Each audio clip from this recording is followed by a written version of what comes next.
बिस्मिल्लाहिर्रहमानिर्रहीम। अस्सलाम वालेकुम दोस्तों, मेरा नाम है हाफिज़ महमूद महिउद्दीन। आज की इस वीडियो में आइल्स स्पीकिंग से रिलेटेड बहुत ही अहम चीज़ों को हम डिस्कस करेंगे। देखिए, आप आइल्स में बहुत सी मिस्टेक्स कर सकते हैं, आइल्स की स्पीकिंग में बहुत सी मिस्टेक्स कर सकते हैं, लेकिन ये मिस्टेक्स अगर आप करेंगे तो याद रखें आपके बैंड बहुत ही ज़्यादा मिनिमम आएंगे।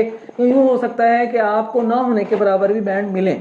सो आपने आइल्स में जो मर्जी मिस्टेक कर लेनी है, लेकिन ये मिस्टेक नहीं करनी, नंबर 1। नंबर 2, आज के जो पॉइंट्स हैं इनको जानना इतना जरूरी है कि आज अगर आप इस लेक्चर को बहुत ही तसल्ली और आराम से सुन लेते हैं तो एक चीज की तो गारंटी आपको इसी वीडियो में मिलेगी कि इंशाल्लाह आपको सवाल का मतलब आता हो या ना आता हो, सवाल का जवाब देने के काबिल हो जाएंगे। सो इस वीडियो को आपने आखिर तक देखना है। तो आज की इस वीडियो में आपको ऐसा तरीक़ाकार मैं सिखाऊंगा जिसको करने के बाद आप हर तरह के सवाल का जवाब देने के अहल हो जाएंगे, और इसकी गारंटी इंशाल्लाह आप मुझसे ले लें। वीडियो पसंद आए तो लाइक कीजिएगा, और अगर इससे कुछ चीज आपको समझ आए तो शेयर कीजिएगा अपने फ्रेंड के साथ। Let's get into it. जी, तो बढ़ते हैं अपनी वीडियो की तरफ। मेरे पास मेरी क्लास में कुछ और बच्चे भी मौजूद हैं, आप भी कंसंट्रेट कीजिएगा, फोकस कीजिएगा। सो सबसे पहले जो मिस्टेक और सबसे बेसिक जो काम आप लोगों को करना चाहिए आइल्स के लिए या स्पीकिंग के लिए, वो क्या है कि वो आपको सवाल को समझना चाहिए। क्या करना चाहिए? सवाल को समझना चाहिए, यानी रिकॉग्नाइज योर क्वेश्चन, यानी आपको सवाल को समझना चाहिए। और देखें, कुछ बच्चे जब हम अपने टेस्ट में उनसे सवाल पूछ रहे होते हैं तो सवाल टोटल डिफरेंट होता है उनके आंसर से। सो ऐसे बच्चे जो हैं वो कभी भी अच्छी मार्किंग हासिल नहीं कर पाते। सो सबसे पहले तो रिकग्नाइज योर क्वेश्चन, रिकग्नाइज, शनाख्त कीजिए आपके सवाल की, जो सवाल आपसे पूछा जा रहा है। अब सवाल ये है कि हमें कैसे पता चलेगा कि हमसे किस तरह का सवाल पूछा जा रहा है और हमने किस सवाल के जवाब में कौन सा आंसर देना है। कि इस वीडियो में हम ऐसे स्टेप जानेंगे जिसके बाद आपको सवाल का पता हो ना हो, उसका मतलब पता ना हो, लेकिन एक चीज की गारंटी रहेगी कि उस सवाल का आंसर आप देने के काबिल हो जाएंगे। तो बढ़ते हैं अपने स्टेप्स की तरफ। देखिए, सबसे पहले जो आपका इंटरव्यू ले रहा होता है वो आपसे कुछ चीजें मजीद, मैं आपको यहां पे बताता हूं, कुछ चीजें ज्यादातर आपसे पूछता है जिसमें आपको कुछ इस तरह के अल्फाज मिले नजर आते हैं। डू, बोले बच्चों, डज, या फिर डिड। यहां तो डू या डज या डिड लगे नजर आते हैं। याद रखें, डू और डज जब भी आएंगे तो ये सवाल पूछने के लिए इस्तेमाल होते हैं। किसके लिए होते हैं? सवाल पूछने के लिए इनका इस्तेमाल होता है। डू और डज और डिड सवाल पूछने के लिए इनका इस्तेमाल होता है। यहां पे एक बात मैं आपको बहुत ही गौर और चाहूंगा आपकी तवज्जो दिलवाना कि जब डू और डज आता है या डिड आता है तो उनका आंसर कैसे देना है। याद रखें कि जब भी सवाल में डू या डज आए तो उनका आंसर आपने कैसे देना है। फॉर एग्जाम्पल, डू और डज हमेशा याद रखना है, जब भी पूछने वाला आपसे डू या डज में सवाल पूछेगा तो वो सवाल किस में होगा? प्रेजेंट में। सवाल किस में होगा? प्रेजेंट में, मौजूदा हाल। ठीक है, ये मौजूदा जमाने में भी आप कह सकते हैं, मौजूदा जमाने में। तो डू और डज हमेशा रिप्रेजेंट करते हैं योर प्रेजेंट। डू और डज किसको रिप्रेजेंट करते हैं? प्रेजेंट को। किसको? प्रेजेंट को। यानी जब भी वो आपसे पूछेगा डू लाइक एप्पल्स और do you want to go to the other country, do you like to write an English language, so आपने आंसर भी प्रेजेंट में ही देना है। कैसे देना है इस पर हम तबसरा करेंगे, लेकिन याद रखें जब भी उसने डू बोलना है तो आपके जहन में एक पहली बात आ जानी चाहिए कि सवाल हमसे मौजूदा सूरत हाल, मौजूदा जमाने में पूछा जा रहा है। और डू और डज का जो मौजूदा हाल, मौजूदा जमाने में आपका जो उर्दू ट्रांसलेशन है वो याद रखें, हमेशा डू और डज की ट्रांसलेशन बनती है ता है, ती है। कौन कौन सी ता है? ती है, ते हैं। ठीक है जी। तो कौन से बनती है जी? ये ता है, ती है, ते है, ता हूं, ता हूं। यानी डू और डस आपके मौजूदा हाल में सवाल पूछने के लिए वो यूज करेगा। आपको पता चल जाएगा डू और या डस में से कोई है तो आप रेडी हो जाएंगे कि सवाल में मुझसे जमाना है हाल का पूछा जा रहा है। सो उर्दू ट्रांसलेशन डू और डस की क्या रहेगी? ता है, ती है, ते है, ता हूं। उर्दू ट्रांसलेशन क्या रहेगी? ता है, ती है, ते है, ता हूं। अब यहां पे फोकस कीजिएगा। अब मैं एक सवाल यहां पे लिखता हूं। फॉर एग्जाम्पल मैं लिखता हूं डू यू लाइक टी? क्या तुम टी पसंद करते हो? अब आपके सामने लफ्ज डू आ गया, तो आपको पता चल जाना चाहिए कि ये सवाल किस में पूछा गया है? हाल में। किस में पूछा गया है? हाल में। सो अब आंसर कैसे देना है? हम पता तो चल गया आंसर कैसे देना है। फॉर एग्जाम्पल जिसमें सवाल पूछा जाए आंसर भी उसी में ही होगा। क्या चीज? ये देखें, बहुत इंपॉर्टेंट चीज है कि जिस तरह का सवाल हो आंसर भी उसी तरह का होना चाहिए। अब जो सवाल पूछने वाला होता है, याद रखें, वो जब सवाल पूछता है तो साथ ही साथ सवाल में ही हमारे पास आंसर मौजूद होता है। लेकिन हम समझ नहीं पाते। अब फॉर एग्जाम्पल इसमें आंसर क्या है? Do you like T? इसमें आंसर क्या है? फॉर एग्जाम्पल इसमें आंसर है, अब आप हो उसके लिए यू, आप अपने लिए क्या हो? आई। डेफिनेटली आप कहोगे आई।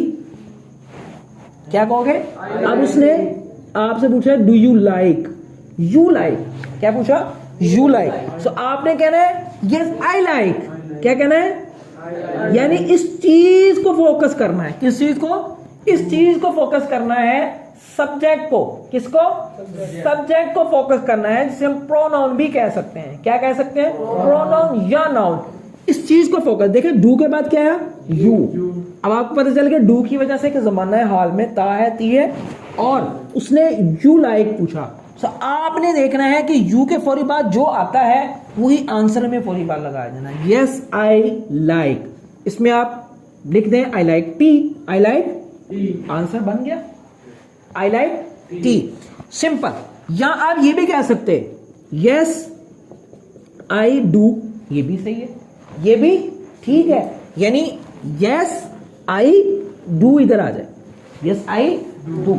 तो फोकस कीजिए कि सवाल पूछे गया डू यू लाइक टी, कि आप चाय पसंद करते हैं। आंसर आपको नहीं पता, लेकिन आपने सवाल को फोकस करना है। आपने सवाल को, आपको उसने पूछे you like, do you like. अब आपने ये देखना है कि यू के बाद लाइक आया, आंसर में भी आपने सेम यू को, जारी बात है, आई में चेंज करना है कि मैं आई लाइक, क्योंकि यहां पे लाइक आया तो आपने भी कहना I like tea, I like tea. एक ये, या सेकंड आप कह सकते हैं yes I do, yes I do. मजीद एग्जांपल्स की तरफ बढ़ते हैं, उनकी तरफ देखिएगा। मैं पहले कह रहा हूं कि सवाल में मौजूद डू और डस को देखें और सब्जेक्ट को देखें। किसको देखें? सब्जेक्ट को देखें। सब्जेक्ट के आगे क्या है उसको पकड़ के आंसर बना दें, उसको पकड़ के आंसर बना दें। जैसे हम कहें डू यू वांट टी, क्या आप चाय चाहते हैं? अब आंसर क्या है? देखें यू है और इसके बाद क्या है? वांट। यू की जगह क्या हो जाएगा? आई, और यहां पे वांट नीचे आ जाएगा सेम, क्योंकि उसने यू के बाद जो लगाया आपने भी सेम एज इट इज वही लगाना है। तो yes I want T, yes I want T, हाँ मैं चाय चाहता हूं, yes I want T. For example आपने डू, यानी सिंपल इज दैट कि सवाल को समझा और डू में सवाल है, आंसर भी आपने सेम एज इट इज दे देना। आंसर भी आपने, आपको खपने की जरूरत ही नहीं, बस सब्जेक्ट को गौर करना है कि सब्जेक्ट के बगैर बाद क्या आ रहा है। जो सब्जेक्ट के बाद आ रहा है वही पकड़ के आपने आंसर में लिख देना है। जैसे फॉर एग्जांपल सेकंड एग्जांपल अगर मैं यहां पे लिखूं और आपको समझ आए, अल्लाह करे, देखें बहुत ही आसान तरीका है कि अब मैं कह रहा हूं डू यू अंडरस्टैंड, क्या तुम समझते हो? अब देखें यू के बाद क्या है? अंडरस्टैंड। आंसर में क्या आएगा? आई अंडरस्टैंड, आई जी मैं समझता हूं, इजी, ठीक है। अब इसमें आपने वो बोंगी नहीं छोड़नी, आई एम अंडरस्टैंडिंग, आई अंडरस्टैंडेड। इतने बुरे सवाल के जवाबात हमें मिलते हैं, हमें समझ ही नहीं आती कि बच्चे को इसको समझना चाहिए। सवाल के अंदर ही जवाब है, सवाल के अंदर जवाब है। अच्छा, अब यहां पे एक और एग्जांपल मैं आपको देता हूं। फॉर एग्जांपल मैं यहां पे लिखता हूं, डू यू टेक टी, क्या चाय पीते हो? अब यहां पे आप मुझे बताएंगे कि देखना किसको है, इस चीज को, किसको, इस चीज को। यू की जगह उसने आपसे पूछा तो आप आई टेक, इजी हो गया, इजी हो गया, बहुत आसान, बहुत ज्यादा आसान। तो देखना यह है कि सवाल जिसमें पूछा जाएगा आंसर भी उसी में होगा। सेम अगर हम डज की एक्सरसाइज करें तो आपको पता है कि आपको इसका यूज नहीं पता डू और डज का, लेकिन सवाल को देख के आंसर दे। जैसे मैं आपको लेट्स सपोज मैं मान लेता हूं डज का इस्तेमाल नहीं पता, आपको डज का इस्तेमाल नहीं पता, सो मैं आपको बताऊं does he like apples, does he like apples, क्या वो सेब पसंद करता है? गौर कीजिएगा, क्या वो सेब पसंद करता है? आंसर क्या आएगा? Simple is that. ये देखो, ही इधर आएगा, ये इधर आएगा और एप्पल्स लिख देंगे, लेकिन थोड़ा सा चेंजिंग के साथ, लाइक्स एप्पल्स। ये एस इधर आ जाएगा, यहां पे पहले डू था, ये एस इधर आ जाएगा, डज का एस इधर आ जाएगा। सो ही लाइक्स एप्पल। अब ही इज नहीं आएगा ना, खुदारा ही इज नहीं आएगा, क्योंकि वजह ये है क्योंकि इसमें ही इज वगैरह नहीं लिखा हुआ, इसमें ही इज वगैरह नहीं लिखा। लेकिन अगर सवाल कुछ यूं पूछा जाए, फॉर एग्जाम्पल, देखिए सवाल को रिकॉग्नाइज करें, आंसर आपको खुद ब खुद मिल जाएगा। सवाल की शनाख्त करें, आंसर आपको खुद ही मिल जाएगा। अब यहां पे मैं लिख रहा हूं, इज ही ए डॉक्टर, क्या वो डॉक्टर है? अब इसका आंसर किस में आएगा? ही आएगा, इज आएगा, इसमें आएगा ही। क्यों? क्योंकि इज इसमें है, ही इज ए डॉक्टर। आपको समझने की जरूरत नहीं है इसका इस्तेमाल क्या है, क्योंकि आपने इज इसलिए लगाया क्योंकि इस सवाल में पूछा जा रहा है, क्योंकि इस सवाल में पूछा जा रहा है। सो फॉर एग्जांपल नेक्स्ट अगर मैं एक्सरसाइज करूं, are you going to Lahore, क्या तुम लाहौर जा रहे हो? अब इसका आंसर आपको नहीं पता, आपको टेंस नहीं आता, आपको नहीं पता आईएनजी का इस्तेमाल क्या है, लेकिन दिमाग का इस्तेमाल करते हुए सवाल की तरफ तवज्जो देना है कि आर यू गोइंग आया है और आंसर भी गोइंग में ही आएगा, आंसर भी गोइंग में ही आएगा। सो क्या आप यू की जगह क्या लगाएंगे? आई। सो आई, तो आर आई एम, आंसर किस में आएगा? Going to. अब इसमें आपने आईएनजी लगाना है, क्यों? क्योंकि यहां पे इज एम आर का इस्तेमाल, यहां पे इज एम का इस्तेमाल हो रहा है। अगर यहां पे डू होता तो यहां पे आप इज एम आर नहीं लगा सकते थे, ठीक है। फिर आई गो आएगा, ही शी गोज आता है, ही शी गोज आता है। तो आप, आई होप कि आप इसको समझ पा रहे होंगे कि याद रखें, फिक्रे में पहले तो इस चीज को देखें और सब्जेक्ट के बाद जो आ रहा है उसको लाजमी लगाएं, लगाना मत भूलें। और अगर आप इसको सवाल को तवज्जो से सीख लेंगे तो आपको कोई मसला प्रॉब्लम नहीं होगा। आइए बढ़ते हैं अपनी नेक्स्ट एग्जांपल्स की तरफ। मेरे सामने एक सवाल है, कैन ही रन फास्ट, क्या वो तेज दौड़ सकता है? अब मुझे कैन का इस्तेमाल नहीं आता, आंसर मुझे नहीं पता, आंसर मुझे नहीं पता, कैन का इस्तेमाल नहीं आता, लेकिन मैंने एक और से क्या करना है, बोले सवाल को सुनना है। मैं दोबारा, कैन ही रन फास्ट, आपने आंसर किस में देना है? ई कैन। क्यों लगाना है कैन? क्योंकि आपको पता उसने सवाल में क्या पूछा है, कैन। आपने भी कैन कहना, इज एम आर नहीं कहना, इज एम आर। ये मिस्टेक जिसने की वो आइल्स में स्पीकिंग कर ही नहीं सकता, ये मिस्टेक जिसने की वो आइल्स में स्पीकिंग कर ही नहीं सकता।